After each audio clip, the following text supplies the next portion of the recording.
Hello everyone, welcome back to my YouTube channel. आज हम बात करेंगे आपके एग्ज़ाम की रिकॉर्डिंग कुछ इंपॉर्टेंट टिप्स एंड ट्रिक के बारे में कि कैसे आप अपने एग्ज़ाम में जब जाएंगे वहाँ पे कैसे आप अपने टाइम को मैनेज करेंगे। ठीक है, कैसे आप एग्ज़ाम में लिखेंगे, उन सभी के रिगार्डिंग आज हम बात करेंगे कि जब भी आप एग्ज़ाम में जा रहे हैं वहाँ पे यही तो ऐसे कंप्लेन आ रहे हैं बच्चों की कि कैसे इनको मैनेज करें सर, उनके बारे में कुछ बताइए। तो आज का टॉपिक हमारा इन्हीं के रिगार्डिंग होगा कि कैसे आप टाइम में को मैनेज करेंगे एग्ज़ाम के टाइम और कैसे आप एग्ज़ाम में लिखेंगे, दोनों को हम क्या करेंगे इस लेक्चर में कवर करेंगे। तो वीडियो को अंत तक ज़रूर देखिएगा क्योंकि इसमें कुछ ऐसे टिप्स भी हैं जिसको आप फॉलो करके आप इजीली अपने टाइम को मैनेज कर सकते हैं एग्ज़ाम में और कॉपी को भी अच्छे से रिप्रेजेंट कर सकते हैं। तो चलिए वीडियो को स्टार्ट करते हैं बिना किसी देरी के। तो सबसे पहले अगर हम बात करें अपने टाइम मैनेजमेंट की रिकॉर्डिंग की, सर हमारा टाइम नहीं मैनेज हो पा रहा है, हमारे क्वेश्चन छूट जा रहे हैं, उसके रिकॉर्डिंग हम बात करें तो बेसिकली सबसे पहले सबको पता होता है कि हमारे पास एक लिमिटेड टाइम होता है 3 आवर्स का। अब इन्हीं हावर में हमें सभी क्वेश्चन को क्या करना रहता है, अटेंड करना रहता है, जिसमें हमारे क्या रहते हैं, 2 लॉन्ग क्वेश्चन रहते हैं। ठीक है, 5 आपके शॉर्ट क्वेश्चन रहते हैं, 4 आपके वेरी शॉर्ट क्वेश्चन रहते हैं और 12 आपके एमसीक्यू रहते हैं। तो सबसे पहले तो आप क्या करेंगे, इनको आपको डिसाइड करना है कि ये क्वेश्चन को आपको कितने टाइम देना है। ठीक है, तो सबसे पहले अगर हम बात करें लॉन्ग क्वेश्चन की, तो जब लॉन्ग क्वेश्चन आप देख रहे हैं तो बेसिकली इसको ज़्यादा टाइम देना पड़ेगा क्योंकि ये तो ज़्यादा मार्क्स के आते हैं, 15 मार्क्स के आपके क्वेश्चन आते हैं ये। अब ये हाई वेटेज होते हैं और 2 होते हैं, यानी आपके 13 मार्क्स के ऐसे ही हो गए इसमें। तो इसके लिए आपको चाहिए लॉन्ग टाइम। तो आप पहले क्या करेंगे, इसको मैक्सिमम आप टाइम देंगे 45 मिनट। ठीक है, मैक्सिमम ये टाइम है आपका 45 मिनट, मिनिमम आपका पता हुआ है 40 मिनट में। आप कोशिश करेंगे कि 40 मिनट में ये क्वेश्चन एक आपका कवर हो जाए, यानी कि 2 क्वेश्चन आपके 80 मिनट में कवर हो जाने चाहिए। ठीक है, तो यहाँ पे आपका हो गया 1 घंटा 20 मिनट में ये आपका कवर हो गया। ठीक, उसके बाद आपके पास बचता है 1 आवर 40 मिनट, यानी कि 1 घंटा 40 मिनट आपके पास बचता है, यानी टोटल आपके पास 100 मिनट और बचे हैं। अब इनको कैसे कवर करना है, अब आपके पास है 5 मार्क्स के क्वेश्चन। तो 5 मार्क्स में आपके क्वेश्चन को क्या करेंगे, डिवाइड कर देंगे। ठीक है, इसको आपको मैक्सिमम देना है, मैक्सिमम हम बात कर रहे हैं 15 मिनट, इससे ज़्यादा नहीं देना है। कोशिश करेंगे कि इसके अंदर ही क्वेश्चन सॉल्व हो जाए आपके। ठीक है, तो मैक्सिमम आपका 15 मार्क्स हो गया, 5 से तो आपका ये हो जाएगा 75 मिनट। तो इसमें से आपका बचेगा 25 मिनट। अब इन 25 मिनट में आपको देना है, ठीक है, 5 मिनट मैक्सिमम, ये भी हम बात करें 5 मिनट जो 2 मार्क्स के क्वेश्चन होंगे उनके लिए। तो आपके हो जाएंगे 20 मिनट्स। फिर आपके पास बचे 5 मिनट जो कि आपके लिए एमसीक्यू के लिए देना रहेगा। ठीक है, तो ये आपका हो गया टाइम, इस अकॉर्डिंग आप करेंगे। ठीक है, जब भी आप टाइम मैनेज करेंगे तो इसी के अकॉर्डिंग करेंगे, जो भी क्वेश्चन होगा उसको पहले से ही क्या करेंगे, डिटरमाइन कर लेंगे कि हमें इतने मिनट में इस क्वेश्चन को किसी भी हाल में करना है। जब आप पहले से ही क्या करेंगे, दिमाग में एक सेट बना लेते हैं कि हमें इस क्वेश्चन को इतने हावर में कंप्लीट करना है, तो वो क्वेश्चन उतने हावर में कंप्लीट हो जाता है। तो ये हमारा हो गया टाइम के रिकॉर्डिंग। ठीक है, लॉन्ग क्वेश्चन को आपको देना है, मैक्सिमम देना है 45। ठीक है, 40 मिनट के अंदर ही क्या करेंगे, इसको कवर करने की कोशिश करेंगे। और उसके बाद आपका जो शॉर्ट क्वेश्चन आ रहा है उसको आप कवर करेंगे 15 मिनट के अंदर। आप टाइम को देखते रहिएगा और आपको उसी अकॉर्डिंग क्वेश्चन को अटेंड करना है। तो यहाँ तक तो आपका हो गया टाइम मैनेजमेंट के रिगार्डिंग। उसके बाद अगर हम बात करें अब कि एग्ज़ाम में लिखना कैसे है, ये भी एक मेजर इशू आता है कि एग्ज़ाम में हम कैसे लिखें कि एक इफ़ेक्टिव वे हो और हमारे मार्क्स भी अच्छे आए।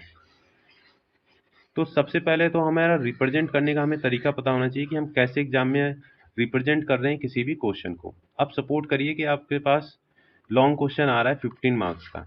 ठीक है, जिसमें से आपको डिवाइड किया रहता है, 2 मार्क्स का आपका इंट्रोडक्शन और डेफिनेटिव पार्ट्स रहता है, डेफिनेशन वगैरह के बारे में। फिर आपके बाद 5 मार्क्स में उसमें कुछ दिया जाएगा बीच में सेंटर में, प्लस फिर आपका 8 मार्क्स का कुछ रहता है। ठीक है, तो इस पैटर्न में ये रहता है।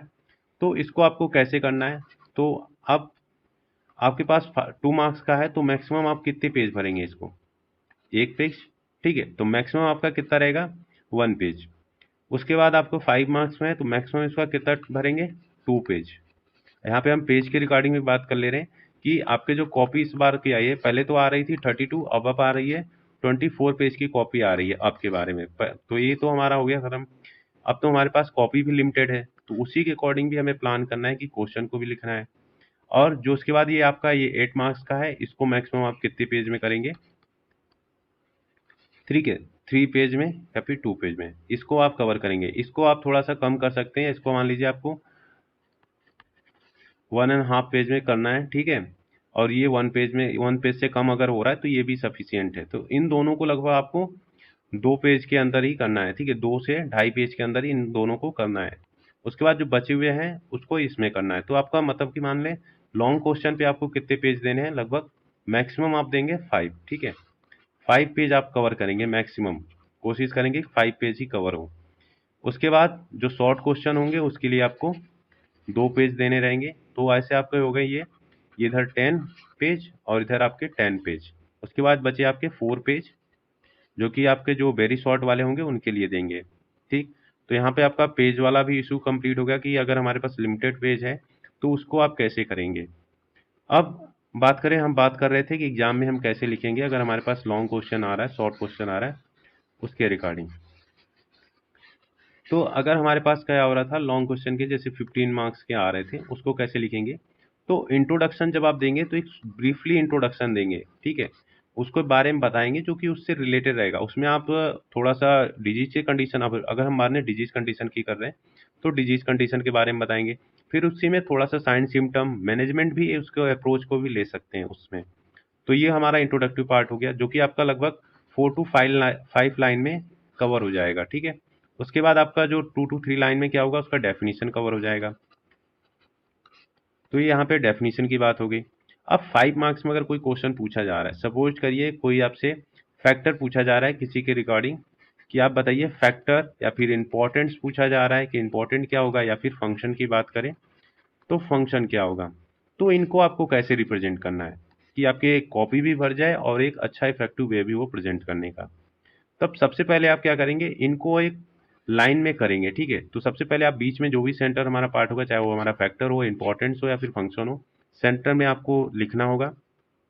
उसके बाद एरो करके, ठीक है, जो भी आप जितने पॉइंट हैं उन सबको क्या करेंगे शॉर्टली इस पे यहाँ पे बताएंगे। पॉइंट 1, पॉइंट 2, जितने भी आपके पास पॉइंट हैं, ठीक है, उसको यहाँ पे क्या करेंगे लिख देंगे। अब ये तो हमारा हो गया हाफ पेज कवर कर लेगा कॉपी का।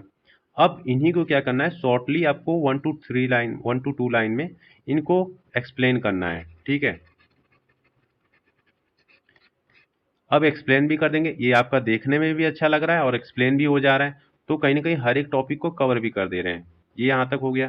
फिर उसके बाद जो लॉन्ग आता है हमारा 8 मार्क्स वाला जो क्वेश्चन आता है उसमें पूछा जाता है, रोल्स पूछ लिया जाता है कि नर्सेस का क्या रोल होता है। तो उसको भी आपको क्या करना है, एक सर्कल बनाना है। अगर रोल वगैरह पूछ रहा है तो सर्कल बना के रिप्रेजेंट करना है। अगर कुछ और भी पूछ रहा है मैनेजमेंट वगैरह तो उसको आप लाइन बाई लाइन लिखेंगे, ठीक है। तो अगर रोल पूछा जा रहा है तो आप सर्कल बना के लिखेंगे नर्सेस के रोल को। यहाँ पे पहले उसको इस तरह से सर्कल बना देंगे। उसके बाद क्या करेंगे 1 by 1 करके इसको एक्सप्लेन करेंगे। तो ये होता है हमारा प्रेजेंट करने का तरीका कि आप एग्जाम में कैसे लिख रहे हैं कॉपी को। तो एग्जामिनर भी देखता है कि बच्चे ने लिखा कैसे। अगर मान लीजिए आपको पूरे क्वेश्चन का आंसर नहीं आ रहा है, आपने पॉइंट मेंशन किए हैं सारे, उनको एक्सप्लेन नहीं कर पा रहे, टाइम नहीं है आपके पास, तो कहीं ना कहीं वो सोचता है कि हो सकता है टाइम की वजह से इसने एक्सप्लेन नहीं किया हो। तो वहाँ पे आपके मार्क्स कटेंगे नहीं, ठीक है। तो आप अगर पॉइंट यहाँ पे ऑलरेडी बना के रखे रहेंगे कि ये हमारे पास पॉइंट है, तो वहाँ पे एग्जामिनर चेक करता है, ठीक है। तो ये आपका प्रेजेंटेशन करने का तरीका हो गया। तो जब भी आप एग्जाम में जाएंगे टाइम को ध्यान रखेंगे, कैसे रिप्रेजेंट करना है उसके रिगार्डिंग ध्यान रखेंगे और पेज को कवर करेंगे, ठीक है। तो 3 चीज का आपको बेसिकली ध्यान रखना रहेगा जब भी आप एग्जाम दे रहे हैं, ठीक है। टाइम, और एग्जाम में कैसे लिखना है, और पेज को, ठीक है। आपके पास क्योंकि लिमिटेड पेज है तो इन तीनों चीज़ों को हमें क्या करना है अच्छे से ध्यान में रख के एग्जाम को देना है, ठीक है। बिना किसी हड़बड़ी में आप तीनों को अच्छे से करेंगे तो आप अच्छे से क्या करेंगे स्कोर कर लेंगे एग्जाम में बिना किसी दिक्कत के। तो इस लेक्चर को इतना ही। उम्मीद करता हूँ कि आपको समझ में आया होगा कि कैसे आप अपने टाइम को मैनेज करेंगे, कैसे एग्जाम में लिखेंगे और पेज को कैसे आपको चीज़ों को करना है।